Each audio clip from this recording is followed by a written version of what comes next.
కళ్యాణ్ అంటే నేనేనండి. నాకు లవ్ లెటర్ రాసింది మీరేనా? అవునండి. నన్ను మీరు ప్రేమిస్తున్నారా? ప్రేమించబట్టే కదండి మీకు లవ్ లెటర్ రాశాను. నా కోసం మీరేమైనా చేస్తారా? ఓ ఎస్. నన్ను సముద్రం అవతల ఒడ్డుకి వెళ్ళొచ్చామంటారా? చెప్పండి. అవతల ఒడ్డే లేని సముద్రంలో అంత సాహసం చేయనవసరం లేదు.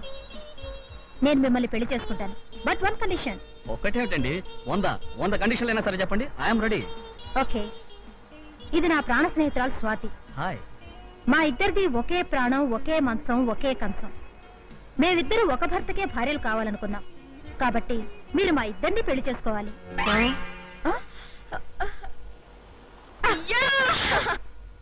కీర్తి, ఆనాడేదో నవ్వులాట కన్న మాటని నువ్వు నిజంగా అమలు జరిపేశావు అన్నమాట. కీర్తి, కీర్తి ఆగు! కీర్తి, కీర్తి ఆగు!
జరిగిందంతా తలుచుకుంటుంటే చాలా చిత్రంగా ఉంది కదా. చిత్రంగా ఉండడమే కాదే, నా మీద నాకే చాలా అసహ్యం కోపం కలుగుతున్నాయి. అందుకేనా ఆత్మహత్యకు తలపడ్డా? ఓ, నీకు పెళ్ళి మీ ఆయన కూడా మరో ఆడదాంతో తిరిగితే ఆ బాధ ఏంటో అప్పుడు నీకు తెలిసేది. అసలు ఈ ప్రేమ కథ మెయిన్ రోడ్ వదిలేసి ముళ్ళత్రవ పట్టడానికి ముఖ్యంగా 2 కారణాలు కనిపిస్తున్నాయి. ఏమిటది? నీ పెళ్లి జరిగిన టైంలో నేను పాటియాలా ట్రైనింగ్ లో ఉండటం వల్ల మీ ఆయన ఎవరో తెలుసుకునే అవకాశం లేకుండా పోయింది. నెంబర్ 2, మీ ఆయన తనకి పెళ్లి కాలేదని అబద్ధం చెప్తే నేను గుడ్డిగా నమ్మేశాను. ఆయన అబద్ధం చెప్తే మాత్రం నిజం తెలుసుకోవాల్సిన అవసరం నీకు లేదా? ప్రేమ గుడ్డిదని ఊరికే అనలేదుగా. ప్రేమ గుడ్డిదైతే మాత్రం నువ్వు గుడ్డిదాని కాదుగా. కాదు కాబట్టి ఇక మీదట నేను ఒక గమ్మత్తు చేయబోతున్నాను. ఇంతవరకు చేసిన గమ్మత్తులు చాలు. ఆవేశపడకే. ఒక విధంగా నువ్వు చాలా అదృష్టవంతురాలు. నేను అదృష్టవంతురాలు? 10% నువ్వు అదృష్టవంతురాలువేనే. ఎలాగంటే మీ ఆయన నా వెంట పడ్డాడు. అదే మీ ఆయన మరో అమ్మాయి వెంట పడుంటే నీ భవిష్యత్ ఏమిటి? ఇంకా ఏడుస్తున్నావా? మనం చదువుకునే రోజుల్లో నీకున్న స్పీడు, నీకున్న ధైర్యం అవన్నీ ఇప్పుడేమైపోయాయి?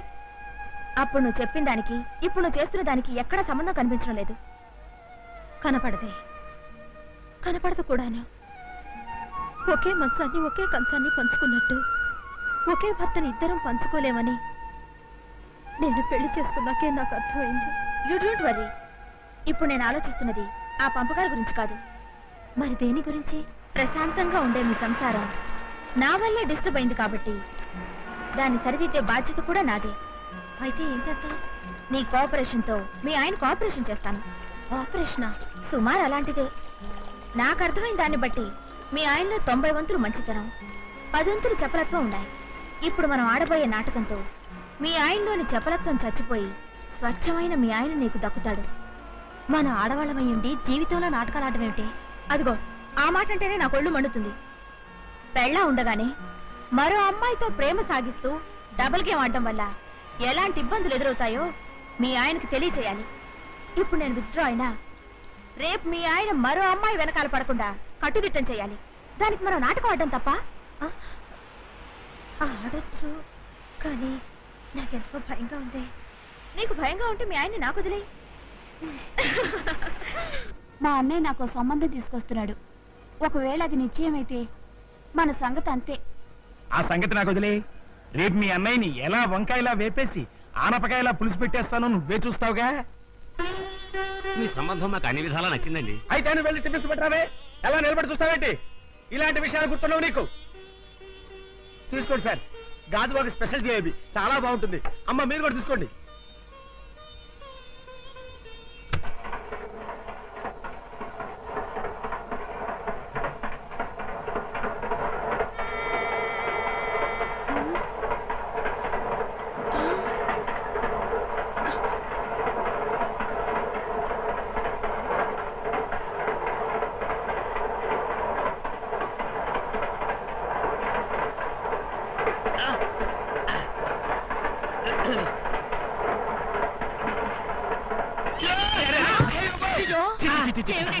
ఏం పెద్ద మనిషి అయ్యా నువ్వు? ఆ మాత్రం బుద్ధుండక్కర్లా? ఈ సంబంధంగా మీరు చేసుకున్నట్లయితే ఈ డబ్బు నాకు వస్తుంది, నా పెళ్ళానికి వస్తుంది, ఆ తర్వాత నా కొడుకు వస్తుంది. చాలు చాలే, ఈ సంబంధం చూసింది చాలు కానీ రారా పదండి. ఏమండి అది కాదండి, నేను చెప్పేది వినండి. చెప్పచ్చావు ఊగుడు సంబంధం మీరును. ఏమిటండి మీరు బుద్ధి లేదు? ఏం చేయమంటావే?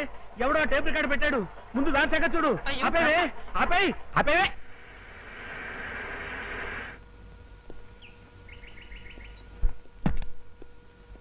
కీర్తి, కీర్తి, కీర్తి, కీర్తి,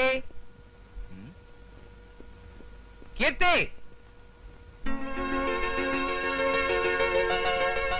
అక్కడున్నావా? ఎవరి భార్యమణి? నేను లేని ఈ వారం రోజులు ఎలా గడిచాయి? మామూలుగానే ఉదయం అవగానే తెల్లారేది, చీకటి పడగానే రాత్రి అయ్యేది. అలాగా? నేను ఊళ్ళో లేనప్పుడు రాత్రిపూట వెలుతురు, పగటిపూట చీకటి వస్తుంది అనుకున్నానే. ఆ, అన్నట్టు మన మ్యారేజ్ డేకి ఒక ప్రత్యేకమైన కార్డు కొని దాని మీద గేయింగ్ కూడా రాసి మరీ పంపాను. అందిందా? అందింది కాబట్టి ఇంత ఉత్సాహంగా ఉన్నాను. అందులో మీరు రాసినట్టే ఇక మీదట మన జీవితం తుళ్ళి తుళ్ళి సాగుతుందిలేండి. థ్యాంక్స్. అన్నట్టు అర్జెంట్ పని ఉంది, ఒక అరగంట వచ్చేస్తాను. ఇప్పుడేగా వచ్చారు, మళ్ళీ ఎక్కడికి? చాలా thickest friend, half an hour వచ్చేస్తాను కదా.